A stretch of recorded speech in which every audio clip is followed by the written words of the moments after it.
Good morning everyone, a very warm welcome to you all. हम लोग class day कर रहे थे the chapter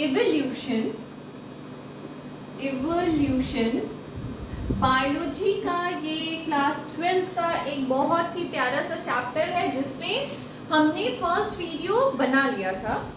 so up to first video हम लोगों ने मिलर एक्सपेरिमेंट तक किया था।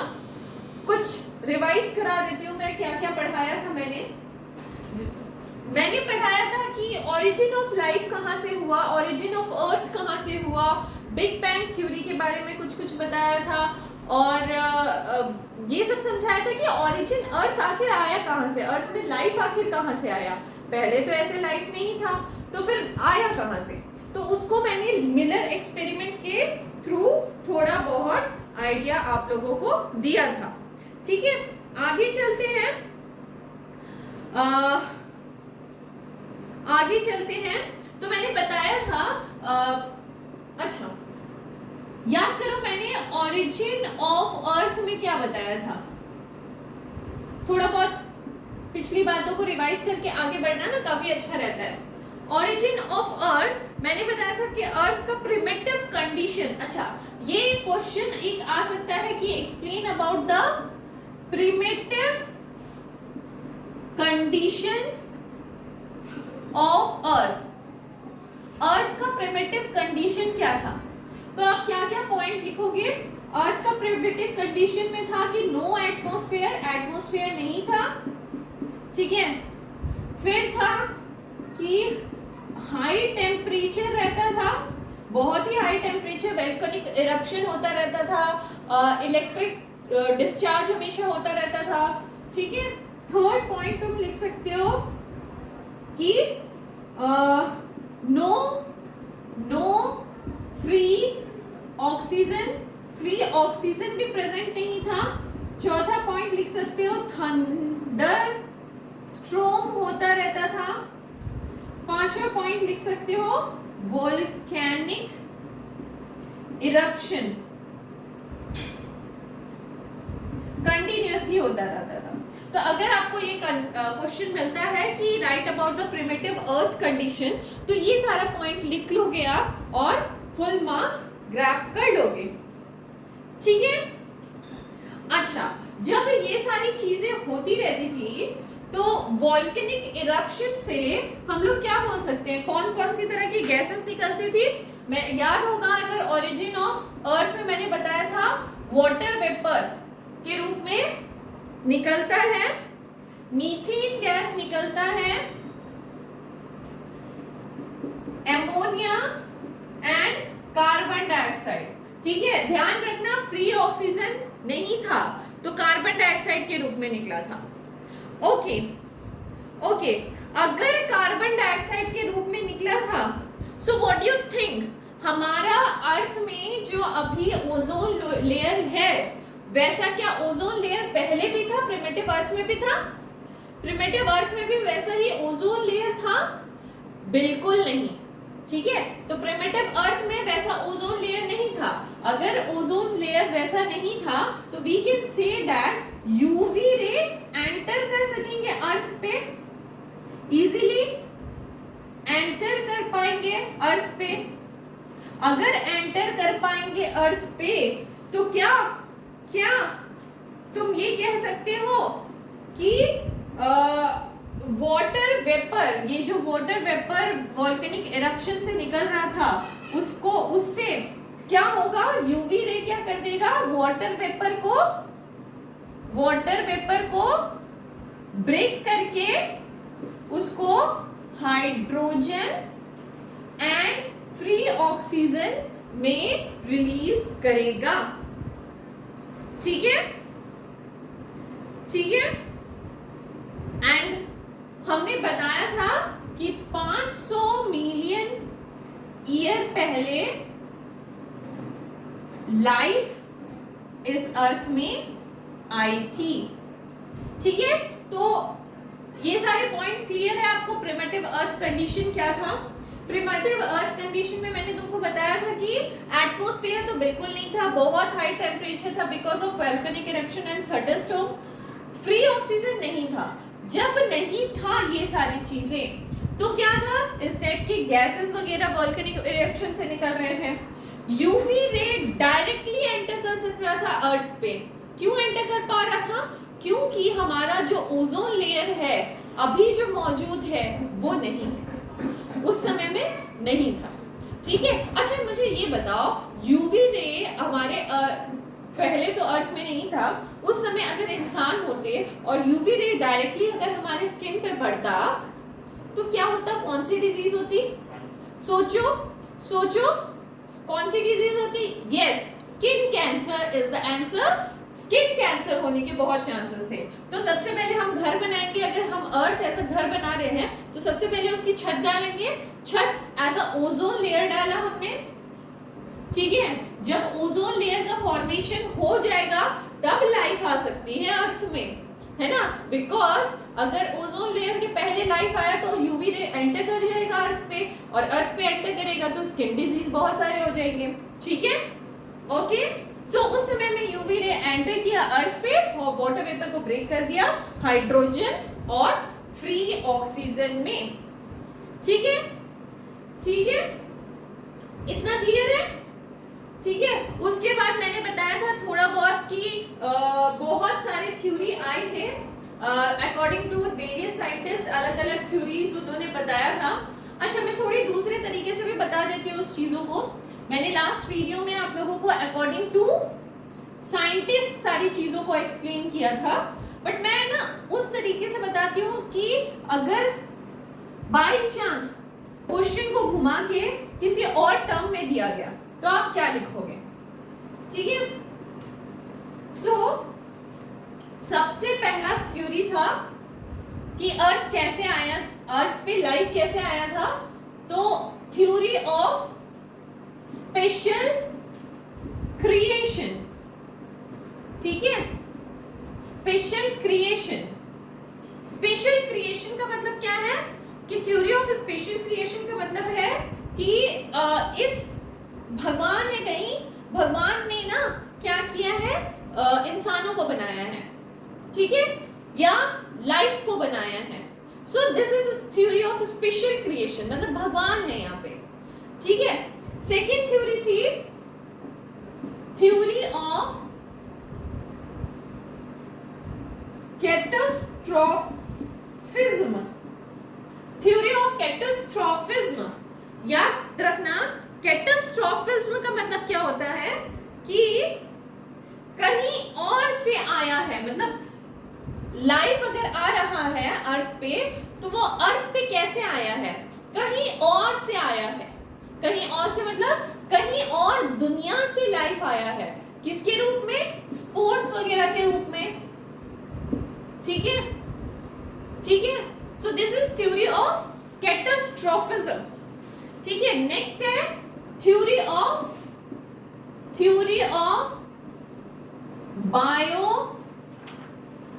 Biogenesis. Okay, theory of biogenesis. Biogenesis को आप ब्रेक करेंगे तो बायो मीन्स होता है लाइफ और जेनेसिस मीन्स होता है फॉर्मेशन। ठीक है, सो अकॉर्डिंग टू लुइस पास्च्योर, याद होगा मैंने लास्ट वीडियो में बताया था, लुइस पास्च्योर ने बताया था कि बायोजेनेसिस मतलब लाइफ कहां से आई है? Life came from pre existing cells. Pre existing cells से आई है। तो प्री एग्जिस्टिंग सेल्स का मतलब क्या? प्री एग्जिस्टिंग सेल्स कौन से सेल्स हैं? वो कौन सा सेल था जो पहला सेल था? हाँ, we are talking about that ना। तो लुइस पास्च्योर का तो ये थ्योरी गलत हो गया क्योंकि उन्होंने बोला कि प्री एग्जिस्टिंग सेल से आया है और we are talking about the first cell, तो ये थ्योरी तो भैया नहीं मान सकते। So theory of biogenesis is not sufficient to answer the question. Fourth theory आई थी थ्योरी ऑफ एक्स्ट्रा टेरेस्ट्रियल और कॉस्मोजोइक थ्योरी और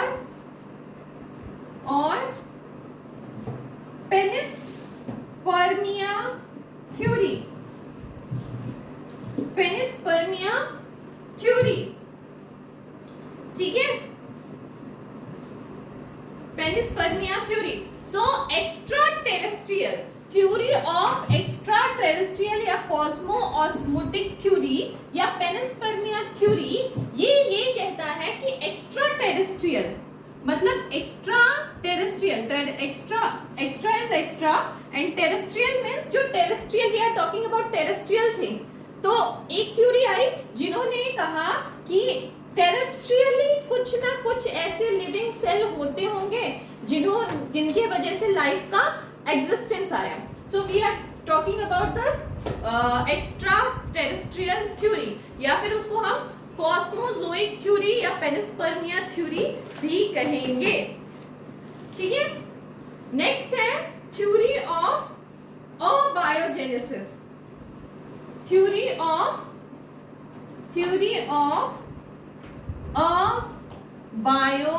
अबायोजेनेसिस या फिर स्पॉन्टेनियस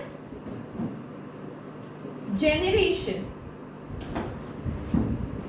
देखो ये वाला थ्योरी मैं आपको पढ़ा चुकी हूँ।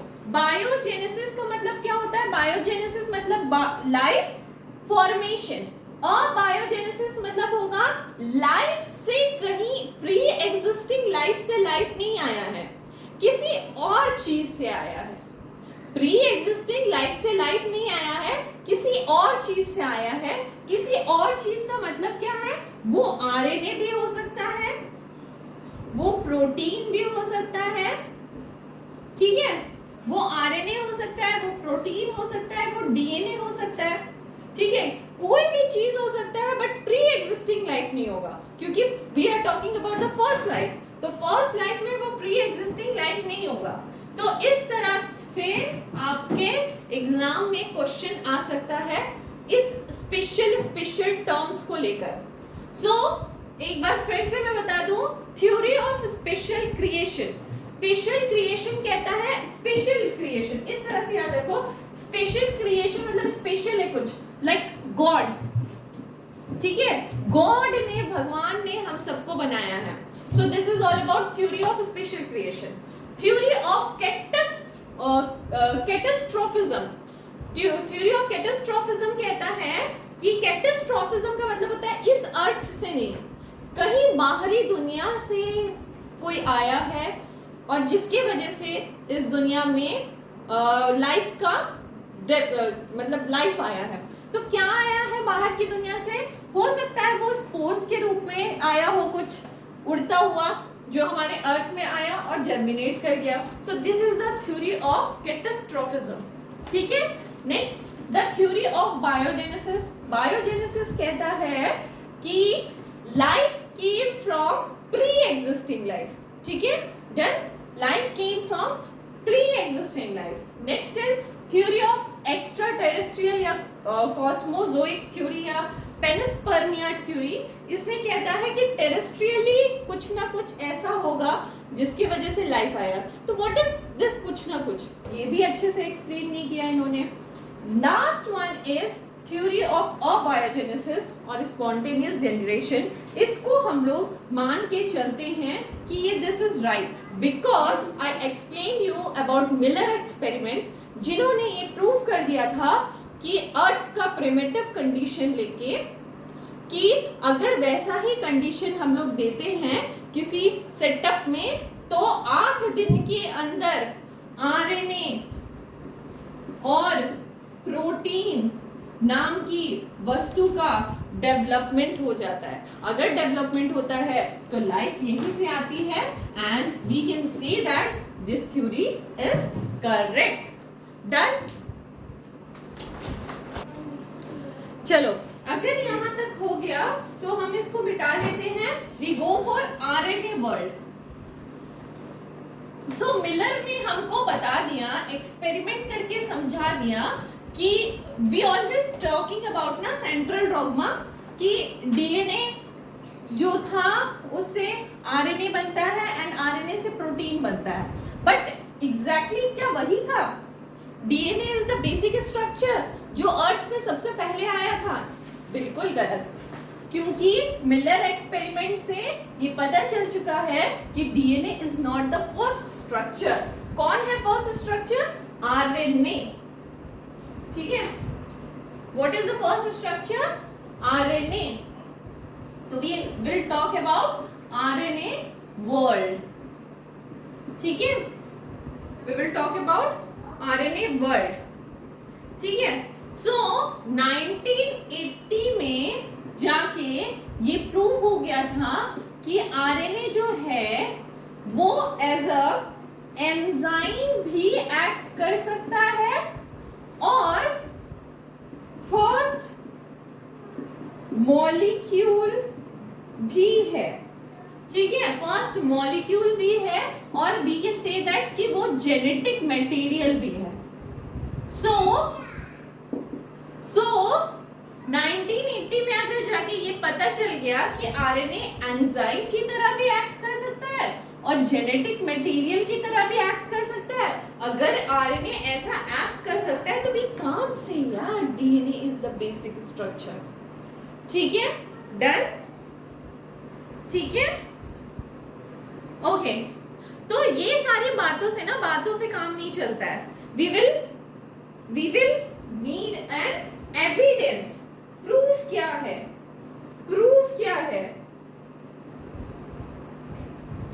We need evidence. एविडेंस क्या है आपके पास? एविडेंस क्या है? तो हमारे पास जो एविडेंस है उसको कहा जाता है फॉसिल या फिर पैलियोन्टोलॉजिकल एविडेंस। ठीक है, हमारे पास जो एविडेंस है उसको हम बोलेंगे फॉसिल या फिर पैलियोन्टोलॉजिकल एविडेंस। फॉसिल यार, फॉसिल से सबको पता है फॉसिल क्या होता है। रॉक्स में अगर चीजें दब जाती हैं और उसका टिश्यू खत्म हो जाता है, टिश्यू खत्म होने के बाद एक प्रिंटिंग जो रॉक्स पे पड़ जाती है उसको हम फॉसिल बोलते हैं। तो fossil is the best evidence for evolution, है ना? ठीक है, ठीक है। कहां पर पाई जाती है? Found on sedimentary rock, sedimentary rocks. ठीक है, डन। ठीक है, तो जो ऊपर वाले टिश्यू वगैरह हो गए वो गल जाएंगे, जो हार्ड पार्ट है वो बच जाएगा। ठीक है, जैसे कि डायनासोर की हड्डियां पाई गई थी, है ना? So we can say that the preserved remain the hard part। ठीक है, हार्ड पार्ट को प्रिजर्व किया जाता है। ठीक है, इस फॉसिल को क्या बोलते हैं? This is petrified fossil. ठीक है, ये याद रखना है, इस तरह के फॉसिल को बोलते हैं petrified fossil. This is important. ठीक है, ठीक है। एग्जाम्पल के रूप में इतना हो गया।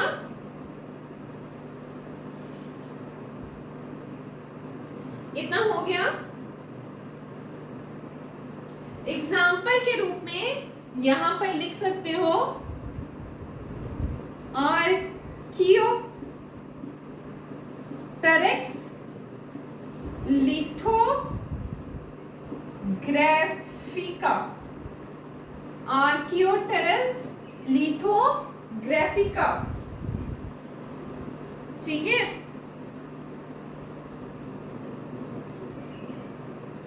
इसका लिंक हम कैसे बता सकते हैं कि ये एविडेंस है कि यार ये जो था ना, इसका फॉरलिम्स जो था ना वो बर्ड्स की तरह आगे के विंग्स बन चुके थे और इससे हम इसका रिलेशन हम कर कह सकते हैं, this is the missing links, missing link है ये रेप्टाइल्स और बर्ड्स का। ठीक है, हम बोल सकते हैं ये रेप्टाइल्स और बर्ड्स का मिसिंग लिंक है। डन।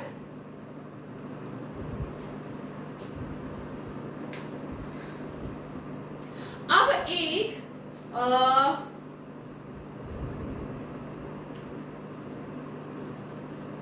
एक पॉइंट लगाओ, point of difference between homologous organ and analogous organ. ये एविडेंस में ही आएगा point, homologous organ and analogous organ.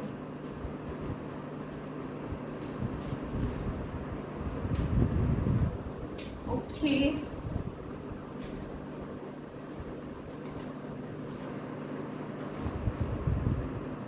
homologous structure and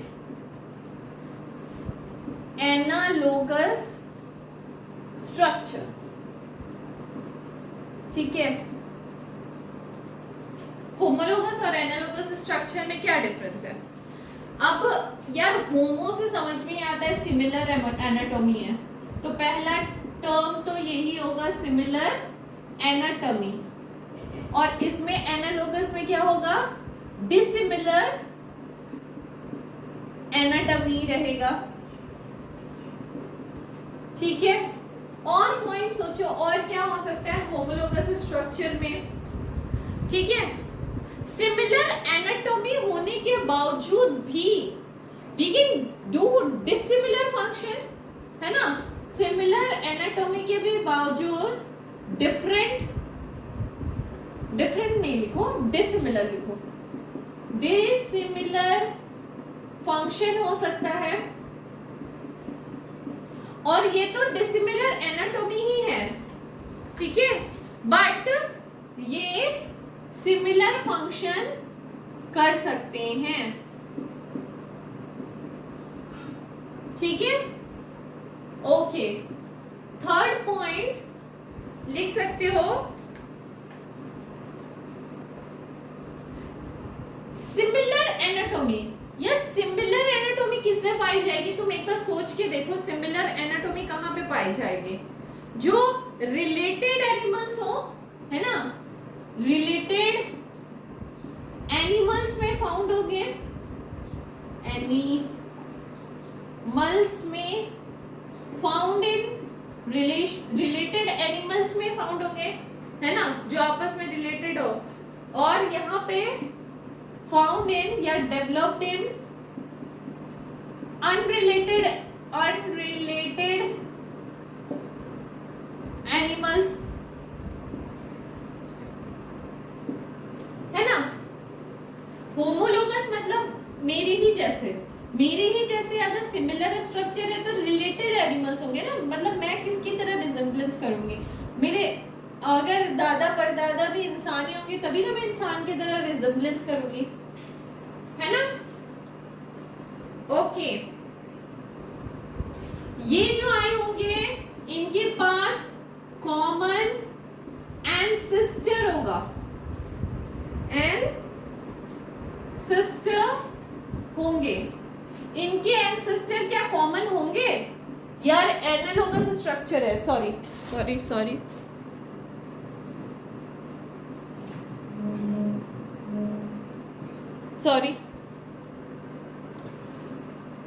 common ancestor होंगे। डिसिमिलर एनाटॉमी है, डिसिमिलर स्ट्रक्चर है, डिफरेंट प्रजाति है, तो कॉमन एंसेस्टर नहीं होंगे। No common ancestor. ठीक है, पांचवा पॉइंट, सिमिलर डेवलपमेंट पैटर्न होगा क्या? सिमिलर डेवलपमेंट पैटर्न, और यार ये तो डिसिमिलर एनाटॉमी ही है। The development pattern is not similar, है ना। Development pattern is not similar. Done. और क्या पॉइंट जोड़ सकते हैं? इनका सिमिलर स्ट्रक्चर होगा बिकॉज ऑफ सिमिलर ऑरिजिन, है ना, बिकॉज ऑफ ऑरिजिन। मान लो तुम दूसरे स्टेट में गए, ठीक है, तुमको अपनी ही भाषा का, जैसे आई एम बिहारी, सो मैं दूसरे स्टेट में गई और मुझे कोई वहां पे बिहारी बंदा मिलता है ना, तो मैं उसको तुरंत पहचान लूंगी कि ही इज बिहारी, बिकॉज उसका सिमिलर स्ट्रक्चर है और बोलने का तरीका सिमिलर है ना। सिमिलर स्ट्रक्चर बिकॉज उनके सिमिलर ऑरिजिन है ना, बोलने के तरीके से ही मैं पहचान ले रही हूँ कि वो सिमिलर होंगे। सो यहाँ पे डिसिमिलर स्ट्रक्चर होगा, डिसिमिलर स्ट्रक्चर होगा बिकॉज ऑफ ऑरिजिन। ऑरिजिन जो है वो डिसिमिलर है, वो इसीलिए डिसिमिलर स्ट्रक्चर है। ठीक है, ठीक है, ठीक है। सो अच्छा, यहां पे दो टर्म आते हैं। एक आता है डाइवर्जेंट ऑरिजिन, एक आता है कन्वर्जेंट ऑरिजिन। ठीक है, so analogous structure is convergent origin, homologous structure is divergent origin. देखो इसको समझो कैसे, समझो कैसे। मैंने बोला कि I am a Bihari, my origin is Bihar, ठीक है, और मैं बिहार से आके झारखंड में बस गई, मैं आके दिल्ली में बस गई, मैं मुंबई में बस गई, मैं कहीं भी बस गई, मतलब यूएस में जाके बस गई। ठीक है, तो हो क्या रहा है, मतलब एक ओरिजिन से डिफरेंट जगह में जाके सेटल हो रहे हैं। ठीक है, मतलब अगर मैं हाथ ऐसे मुट्ठी लूं तो दिस इज द ओरिजिन, और मैं ऐसे पंजा फैलाऊं तो डिफरेंट ओरिजिन में, मतलब डिफरेंट जगह पे जाके सेटल हो रहे हैं सेम ओरिजिन से, है ना। ठीक है, तो इसी को बोलेंगे होमोलोगस। होमोलोगस मतलब सिमिलर एनाटॉमी। सोच के देखो, एक ओरिजिन है तो सिमिलर एनाटॉमी होगा। Very nice. सिमिलर एनाटॉमी होगा तो डिसिमिलर फंक्शन हो सकता है ना, कि कोई जाके इस तरह से लो, थोड़ा याद करने का तरीका मैं बता रही हूँ। ठीक है, कोई जाके रेलवे में जॉब करेगा, कोई जाके डिफेंस में जॉब करेगा, कोई जाके कोई कंपनी में जॉब करेगा। ठीक है, तो डिसिमिलर फंक्शन हो सकता है एक सिमिलर ओरिजिन के बावजूद भी, बट रिलेटेड एनिमल्स होंगे, है ना, वो आपस में एक दूसरे से रिलेट कर पा रहे होंगे because of similar origin. Common ancestors होंगे। यार वो होता है ना कि मतलब हमें कहीं अपने ही घर का मिल गया, कोई अपने ही जगह का एरिया का मिल गया, यार तुम उसको पहचानते हो, उसको पहचानते हो, ऐसे ऐसे करके रिलेशन निकल आता है because they have a common origin. ठीक है, कॉमन एंसेस्टर होंगे। ठीक है, और सिमिलर डेवलपमेंट पैटर्न होगा क्योंकि सिमिलर ओरिजिन है, सिमिलर स्ट्रक्चर होगा बिकॉज कि उनका ओरिजिन सेम है। अब सोचो कन्वर्जेंट ओरिजिन मतलब क्या होता है। मान लो कोई मुंबई, दिल्ली, मद्रास, पंजाब, यूपी से आके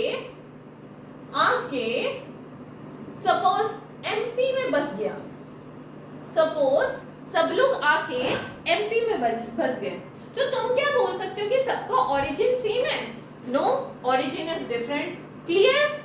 सबका ओरिजिन डिफरेंट है तो डेवलपमेंट पैटर्न भी सेम होगा क्या? नो, नॉट सिमिलर होगा।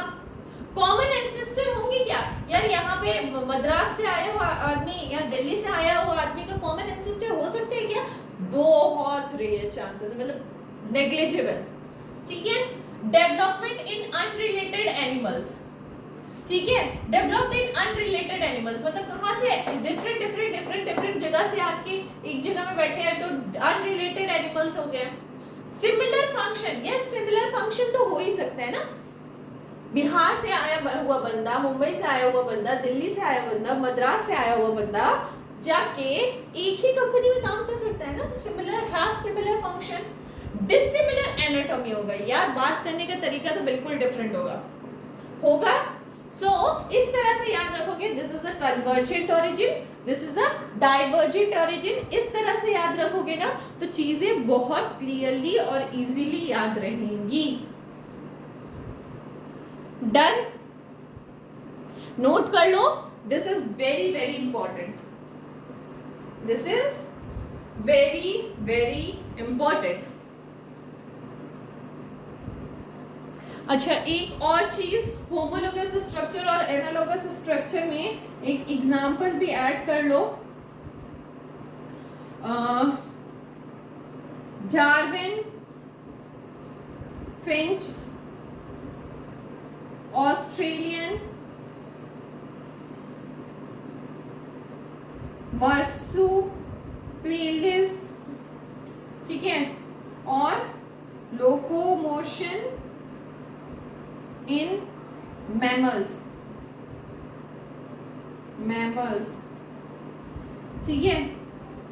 और यहां पे एग्जांपल ऐड कर सकते हो तुम,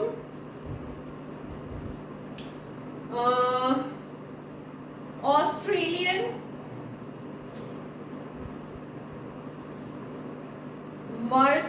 मार्सुपिलिस एंड प्लेसेंटल मैमल्स,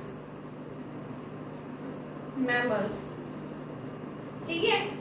ये कैसे कैसे होते हैं और इनका कैसे डेवलपमेंट होता है, थोड़ा बहुत आइडिया आपको आपके एनसीईआरटी बुक में मिल जाएगा। और अगर नहीं हो रहा है, you can ask me for the notes, I will provide you the notes. Okay, okay, यहां तक हो गया। अब आ जाओ यहाँ पे थोड़ा इवोल्यूशन ऑफ डायनासोर में, ठीक है। इवोल्यूशन ऑफ डायनासोर में आपको याद क्या रखना है, आपको याद रखना है कि वो कब अपीयर हुए, ठीक है, कब अपीयर हुए, कब फ्लरिश हुए, फ्लरिश कब हुए, और एक्सटिंक्ट कब हुए, ठीक है। अपीयर कब हुए, फ्लरिश कब हुए, और एक्सटिंक्ट कब हुए। अगर जिसने जुरासिक मूवी देखी है, ये वाला चार्ट उसको बहुत अच्छे से समझ में आने वाला है, ठीक है। फ्लरिश किस में हुए थे, याद रखना, we are using the word Jurassic Park movie, तो फ्लरिश हुए थे जुरासिक टाइम में, जुरासिक पीरियड में, ठीक है। इसीलिए उस मूवी का नाम रखा गया था जुरासिक वर्ल्ड, ठीक है, ठीक है। अपीयर कब हुए थे, ट्राइसिक, ट्राइसिक, ठीक है। अपीयर कब हुए थे, Triassic, sorry एसिक, done, okay. Extinct कब हुए थे, क्रिटेशियस, क्रिटेशियस पीरियड में। याद रखना, फ्लरिश कब हुए थे, जुरासिक में, ठीक है। अपीयर कब हुए थे, ट्रायसिक में, और एक्सटिंक्ट कब हो गए थे, क्रिटेशियस में, ठीक है। अब यहाँ पे आ जाओ चार्ट में, we are talking about common ancestor. अगर हम कॉमन एंसेस्टर के बारे में बोल रहे हैं तो हम डाइवर्जेंट के बारे में बोल रहे हैं या फिर कन्वर्जेंट के बारे में बोल रहे हैं, सॉरी मैं थोड़ा सा भूल गई थी, डाइवर्जेंट के बारे में बोल रहे हैं या कन्वर्जेंट के बारे में बोल रहे हैं, ये मुझे कमेंट करके आप लोग बताएंगे। If we are talking about common ancestor तो डाइवर्जेंट है कि कन्वर्जेंट है, कमेंट बॉक्स में लिखिए, ठीक है, डन। सो कॉमन एंसेस्टर है किसका, ब्रैकिनोसॉरस। अगर आपको ब्रैकिनोसॉरस याद होगा, अगर आप लोगों ने जुरासिक मूवी देखी होगी, तो एक बहुत बड़ा सा डायनासोर था जिसका गला भी बहुत लंबा था और वो सिर्फ पत्ते खाते रहता था, उसको देश दुनिया से कोई मतलब नहीं था, है ना। So it is the biggest and the heaviest, ठीक है। उसके आर्म्स कैसे थे, लिजर्ड जैसे, और वो नियर अबाउट 50 टन्स का था, ठीक है। ट्रायनोसॉरस, टीरेक्स, ठीक है, ये this one is the dangerous one, जो डायनासोर मूवी में मतलब जो भी प्रॉब्लम्स क्रिएट किए हुए थे वो ट्राइनोसोरस ही किए हुए थे। This is the largest carnivore, ये लार्जेस्ट कार्निवोर है और इसकी लंबाई लगभग 20 फीट है। डन डन डन हो गया। अब आ जाओ स्टीगोसॉरस में। स्टीगोसॉरस कौन से डायनासोर थे? जुरासिक मूवी देखिए ना फिर से। जो डायनासोर जिसके ऊपर ट्रायंगल स्पाइक जैसे नहीं थे, दिस इज स्टीगोसॉरस। उनके थिक आर्म्स रहते हैं, स्पाइक रहते हैं, प्लेट्स रहते हैं, बोनी प्रोट्यूबरस रहते हैं। ठीक है। Next dinosaur is triceratops. Triceratops, ठीक है। याद एक और डायनासोर याद है जिसके सर पे हॉर्न टाइप का रहता था, सींग टाइप का, ठीक है, जिसके सर पे सींग टाइप का रहता था। दिस इज ट्राइसेरेटोप्स, ठीक है। Done. So these all about the, तुम्हारा ये सब हम क्यों बता रहे हैं, किस लिए बता रहे हैं? मैंने बताया कॉमन एंसेस्टर के लिए, मैंने बताया किस लिए, फॉसिल के लिए। अगर इनका एविडेंस मिल रहा है, कुछ आज के जीव जंतु अगर उसी तरह से हैं, ठीक है, तो हम बता सकते हैं ना इवोल्यूशन यहीं से आया। So all this we are talking about evolution. Done. यहां तक कोई डाउट है किसी को भी? ठीक है। सो यहां तक चीजें आप लोगों को अगर क्लियर हो जाती है तो in the next video we will go for the evolution of natural selection. Next video we will go for the evolution of natural selection. Done? आज के लिए इतना ही, बाय बाय।